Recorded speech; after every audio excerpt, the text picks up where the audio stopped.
ముందుగా మా YouTube channel శ్రోతలందరికీ రక్షాబంధన్ శుభాకాంక్షలు. మహాభారతంలో ద్రౌపది శ్రీకృష్ణుల బంధం చాలా గొప్పది. శిశుపాలుడిని శిక్షించే సమయంలో కృష్ణుడు చేతి వేలికి గాయమై రక్తం ధారగా కారుతుంది. ఇది గమనించిన రుక్మిణి సత్యభామ ముందు తేవడానికి వెళ్తారు.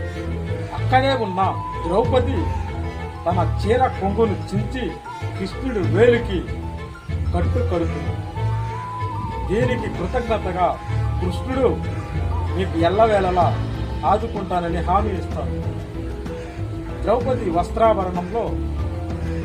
వస్త్రాభరణానికి దుశ్శాసనుడు ప్రయత్నించినప్పుడు పరంధాముడు ఆదుకుంటాడు.